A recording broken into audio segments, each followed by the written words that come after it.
제가 오늘 성경 말씀 봉독하겠습니다.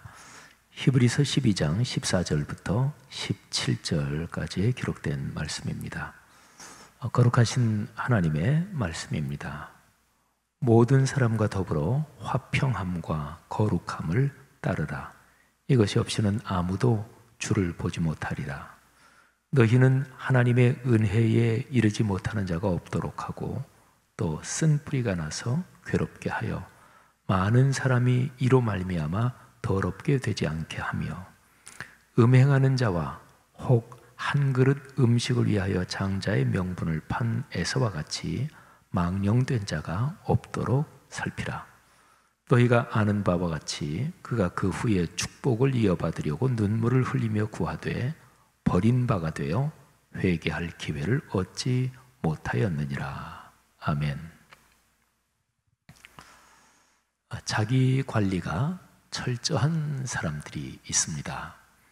일반적으로 말하면 프로의 삶을 사시는 분들 중에 그런 사람이 많습니다.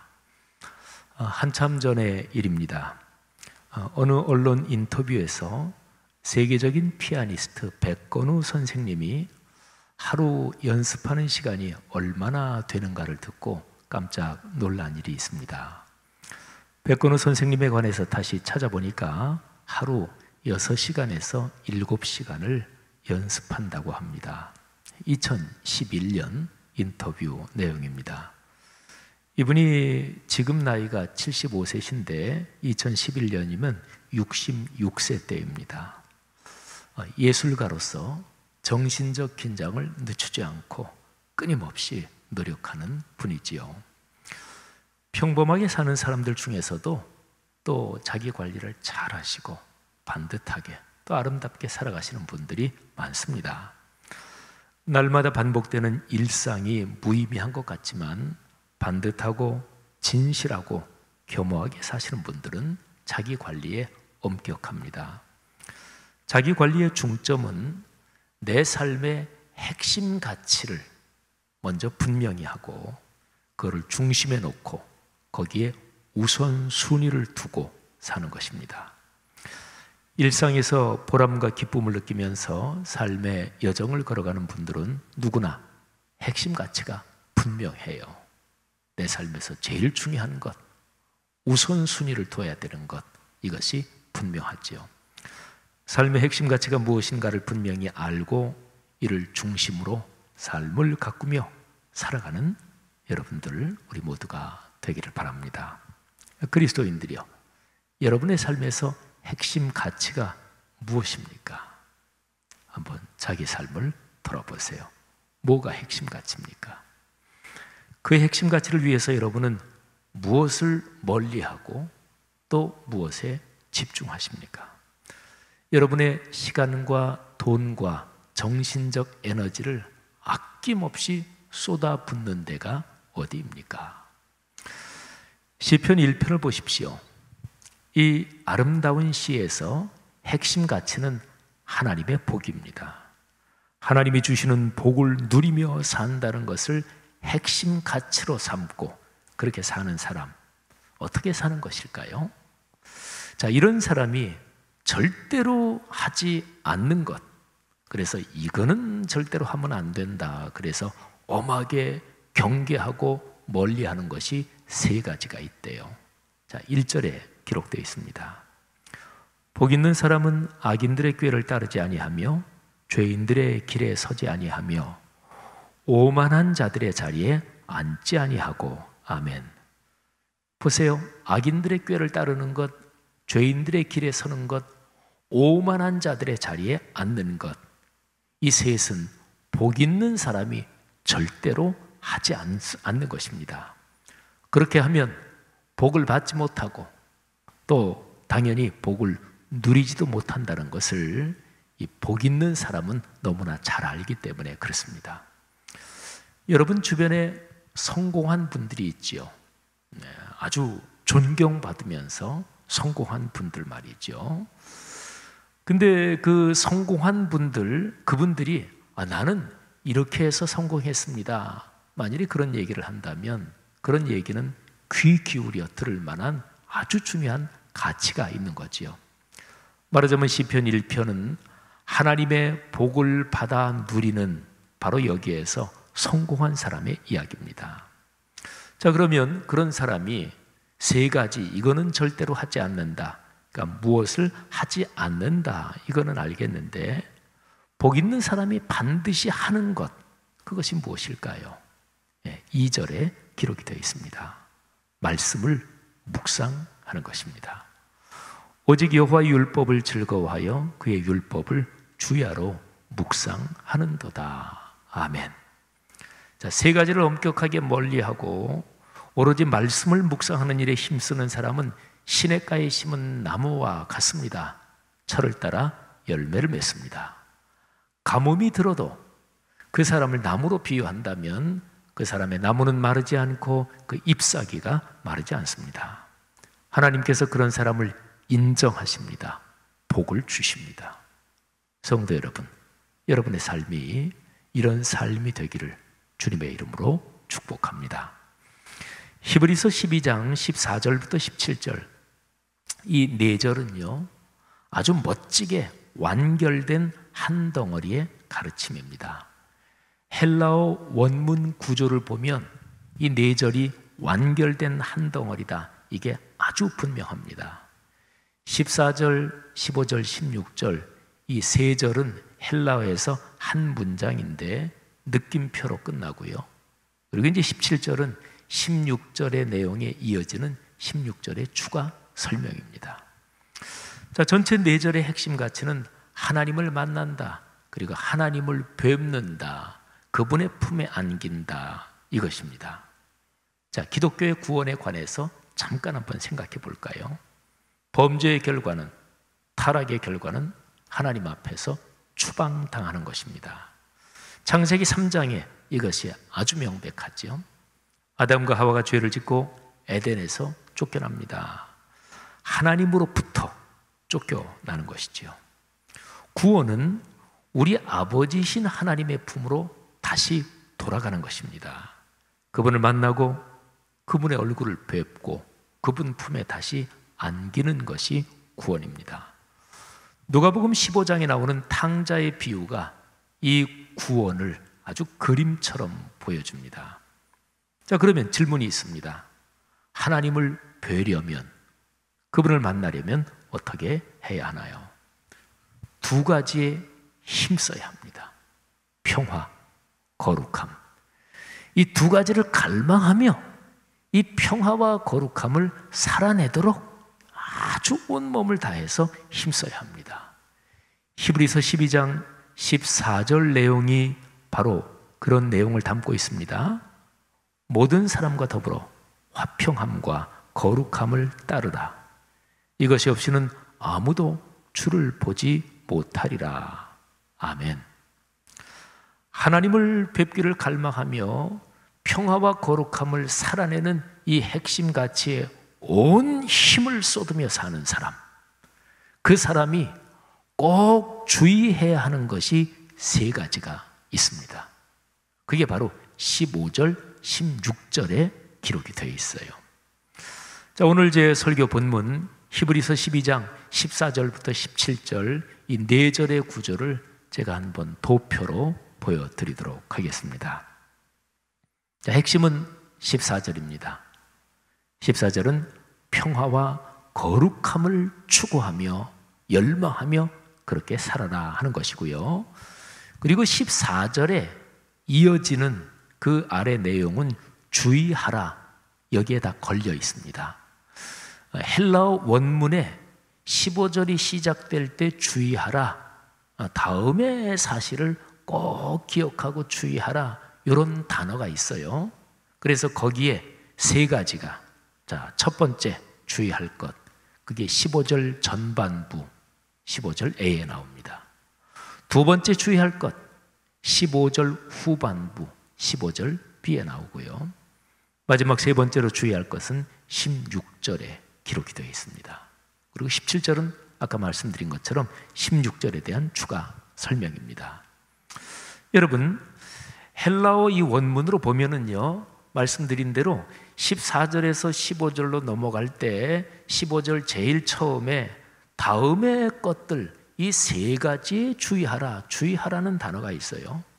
뒤에 이어지는 세 가지 필수 주의사항, 반드시 주의해야 되니까 필수 주의사항이죠. 다 이 단어에 연결됩니다. 개역 개정판 성경에는 15절 처음에 있는 그 단어 이런 것에 주의하면서 하는 그 단어가 명확하게 번역되지 않았습니다. 자, 표준 세번역 성경은 이 단어를 잘 살려서 번역했습니다. 그러니까 세 개의 주의사항이 끝날 때마다 주의하십시오. 이 표현을 3번 넣으면서 헬라어 원문 구조를 잘 살린 거죠. 자, 표준 세번역으로 한번 보겠습니다. 첫 번째 15절 A, 여러분은 하나님의 은혜에서 떨어져 나가는 사람이 아무도 없도록 주의하십시오. 15절 B, 또 쓴뿌리가 돋아나서 괴롭게 하고 그것으로 많은 사람이 더러워지는 일이 없도록 주의하십시오. 16절, 또 음란한 자나 음식 한 그릇의 장자권을 팔아넘긴 에서와 같은 속된 사람이 생기지 않도록 주의하십시오. 세 가지입니다. 이 세 가지를 주의해야 합니다. 자, 그러면 이 세 가지 필수 주의사항을 차례로 보겠습니다. 먼저 첫 번째 15절 전반부입니다. 너희는 하나님의 은혜에 이르지 못하는 자가 없도록 하고. 성도 여러분, 신앙생활에서 가장 중요한 것은 은혜, 하나님의 은혜에서 멀어지지 말아야 합니다. 하나님의 은혜 안에서 더 풍성한 은혜를 누리는 길로 걸어가도록 신앙의 분별력을 훈련해야 합니다. 은혜의 길에서 벗어나거나 엉뚱한 길로 빠지지 마십시오. 그리스도인은 하나님의 은혜로만 삽니다. 벌써 10년이 됐네요. 천국으로 가신 옥하는 목사님, 그분은 내가 하나님의 은혜로만 산다, 모든 게 하나님의 은혜다, 이거를 늘 마음에 새기신 분입니다. 옥하는 목사님의 호가 그분이 지으신 거죠. 그게 은보, 곧 은혜의 발걸음, 이렇게 지은 게 바로 그런 까닭입니다. 여러분 삶의 지금 모습이 어떤가요? 은혜 안에 또 풍성한 은혜 속으로 계속 걸어가고 계십니까? 내 삶의 여정이 하나님의 은혜 가운데 있는지 아니면 은혜에서 멀어지고 있는지 엉뚱한 길로 빠졌는지 이거를 검토하고 성찰하는 아주 간단한 방법이 있습니다. 세 가지를 점검하면 돼요. 자, 다음에 세 가지 질문을 여러분 자신에게 한번 던져보십시오. 제가 한번 대신해서 질문을 던지겠습니다. 나는 지금 사랑하며 사는가? 어떠세요? 여러분 지금 삶에서 한 주간, 지난 주간의 삶에서 마음속에서 사랑이 가득하고 그러셨어요? 두 번째 질문, 나는 지금 감사하며 사는가? 감사하고 계십니까? 세 번째 질문입니다. 나는 지금 긍정하며 사는가? 혹시 부정적이고 비관적이지는 않습니까? 여러분이 세 가지 질문을 거꾸로 생각해 보십시오. 어떤 사람이 하나님의 은혜의 길로 은혜가 충만해서 걸어가고 있다고 생각해 보십시오. 그런데 그 사람이 사랑은 온데간데 없고 미워하고 증오하고 무관심으로 가득 차 있을까요? 그 사람에게서 감사가 실종되고 불평하고 원망하고 남을 비난할까요? 긍정과 희망을 내버리고 무슨 일마다 그저 부정적이고 비관적이고 아주 남을 비난하는 그런 데 빠져서 살까요? 그럴 리가 없습니다. 그러니까 명백하잖아요. 하나님의 은혜 안에서 사는 사람은 사랑과 감사와 그리고 긍정과 희망이 충만한 거예요. 그리스도인 여러분들이요, 사랑하며 감사하며 근원적인 긍정을 가지고 사시기를 주님의 이름으로 권면합니다. 자, 필수 주의사항 두 번째, 이거는 이해하기가 쉽습니다. 첫 번째 항목, 곧 은혜에서 멀어지면 자동적으로 발생하는 일이 바로 두 번째와 연관됩니다. 또 쓴뿌리가 나서 괴롭게 하여 많은 사람이 이로 말미암아 더럽게 되지 않게 하며. 꼭 기억하십시오. 내 마음에 사랑이 없는 만큼 그 자리에서 미움과 질시와 증오의 쓴뿌리가 솟아오릅니다. 감사가 사라지는 마음 자리에서 불평, 불만과 원망의 쓴뿌리가 자랍니다. 근원적인 긍정의 자세가 허물어지는 곳에서부터 독한 부정과 비난과 책임 전가의 쓴뿌리가 많은 사람에게 퍼지기 시작합니다. 여러분, 우리가 누군가요? 우리는 그리스도인이잖아요. 예수 그리스도의 마음을 품고 사는 하나님의 자녀입니다. 여러분이 가정의 삶에, 여러분이 섬기는 교회 공동체에, 또 우리가 관계된 사회의 모든 모임들에서 혹시나 쓴뿌리가 나지 않는지 주의해서 살펴야 합니다. 쓴뿌리가 날 것 같으면 그 쓴뿌리가 올라오지 못하도록 다독거리거나 문제를 해결하고 붙잡고 기도해야 합니다. 또 살다 보면 꼭 쓴뿌리 역할을 하는 사람이 있습니다. 쓴뿌리 역할을 하는 사람이 있어요. 어떤 그런 사람이 쓴뿌리 역할을 하려고 하면 그 사람을 사랑으로 감싸주고 그 사람의 마음을 풀어주면서, 말하자면 전체적으로 내가 살아가는 삶의 장 어디에서든지 사랑과 감사와 긍정의 힘이 더 커지도록 헌신해야 하고 또 그렇게 애써야 합니다. 지금 히브리서 말씀의 메시지가 바로 그거예요. 그런데 여러분, 만일 그리스도인인 우리 자신들이, 그리스도인 자신이 쓴뿌리의 역할을 한다면 하나님 앞에서 큰 죄를 짓는 일입니다. 그것처럼 부끄러운 일이 없겠지요. 필수주의사항 세 번째입니다. 에서의 길을 따르면 안 된다. 자, 16절입니다. 음행하는 자와 혹 한 그릇 음식을 위하여 장자의 명분을 판 에서와 같이 망령된 자가 없도록 살피라. 아멘. 음행하는 자, 이 표현은 헬라어로 포르노스입니다. 포르노라는 단어가 이런 데서 나오는데요, 이 포르노스라는 단어는 성적인 문란 또는 부부관계를 파괴하는 음행을 표현합니다. 그런데 이 16절 전체 헬라어 구조를 살펴보면 에서를 수식하고 있는 말, 한 그릇 음식을 위하여 장자의 명분을 판 에서, 이렇게 되죠. 그런데 이 표현만이 아니라 포르노스, 이 단어도 에서를 수식하는 표현으로 볼 수 있습니다. 번역 중에서 독일어 루터역 성경이 그렇게 번역했습니다. 자, 그렇다면 이 히브리서 12장 16절에서는 포르노스라는 헬라어는 육신의 성적 문란함을 넘어서는 어떤 뜻을 갖고 있습니다. 하나님께서는요, 당신과 이스라엘의 관계를 혼인 관계처럼 귀중하게 여기십니다.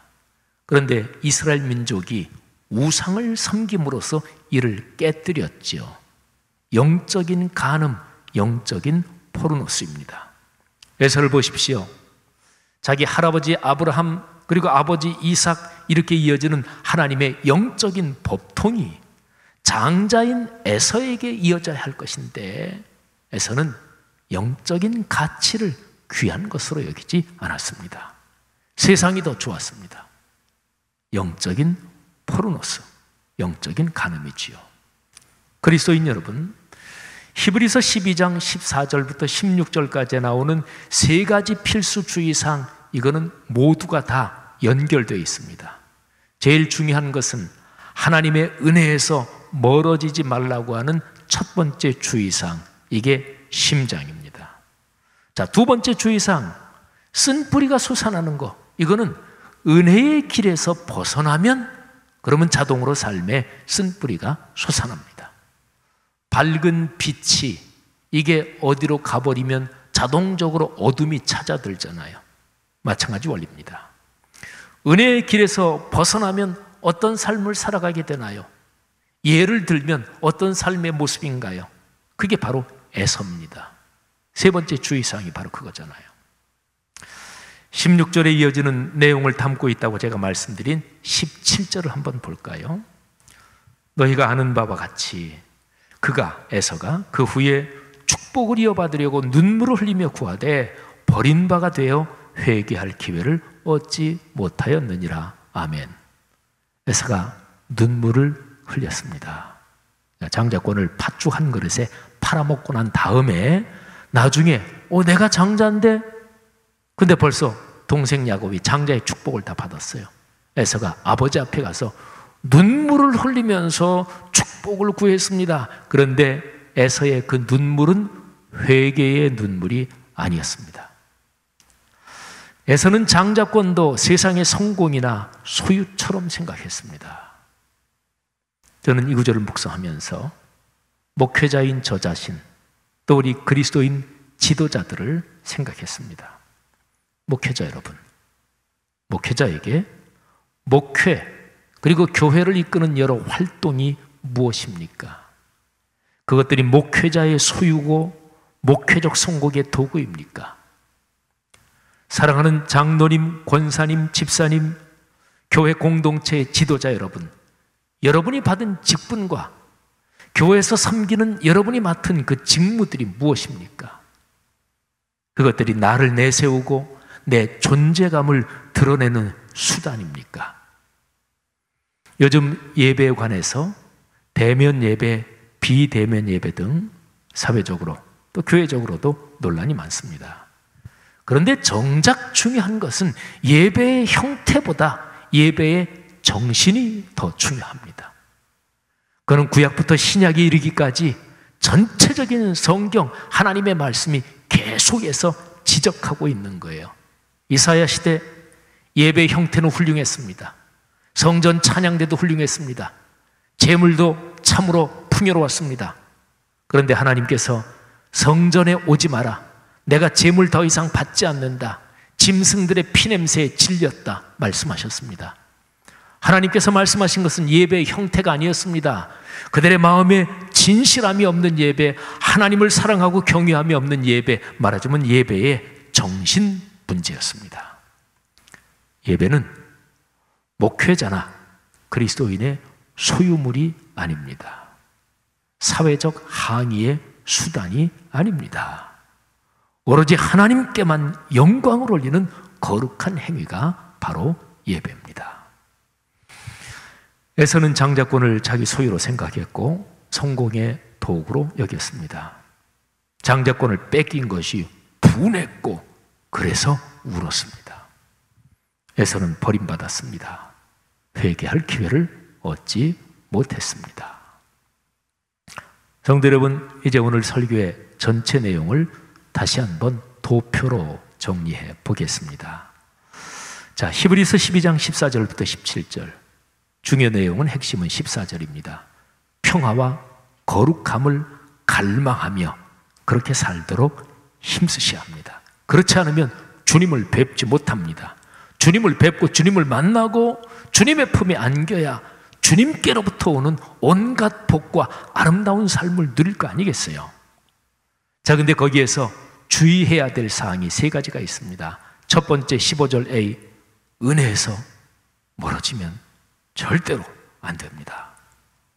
두 번째 15절 B, 여러분의 삶의 삶의 길을 걸어가는 그 모든 그 공동체 또는 그런 모임들에서 쓴뿌리가 생기지 않도록 주의하십시오.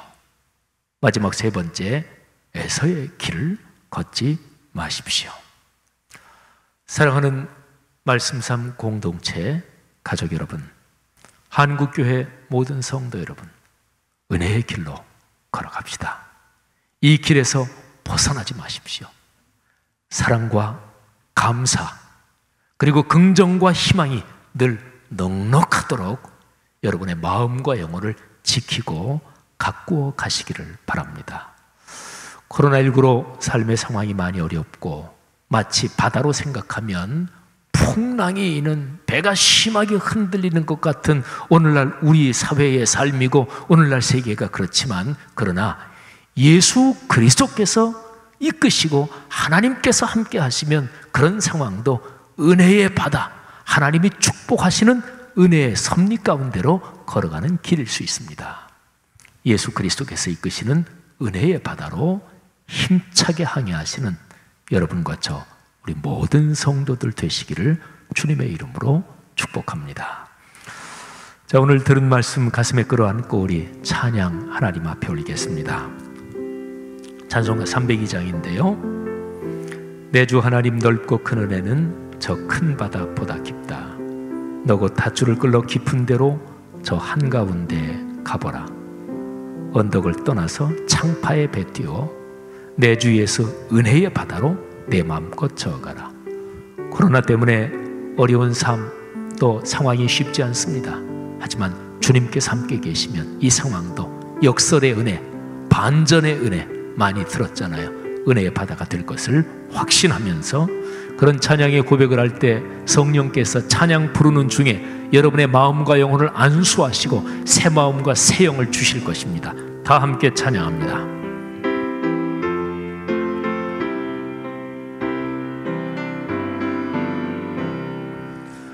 내 주 하나님 넓고 큰 은혜는 저 큰 바다보다 깊다. 너 곧 닷줄을 끌러 깊은 데로 저 한가운데 가보라. 언덕을 떠나서 창파의 배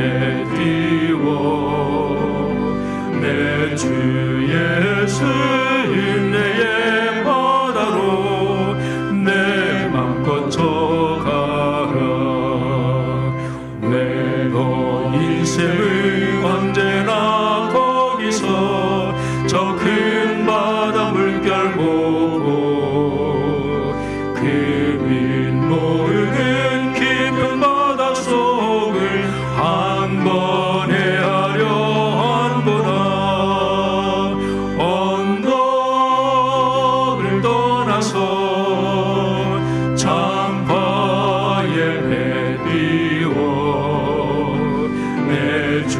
예수 은혜의 바다로 내 맘껏 저가라.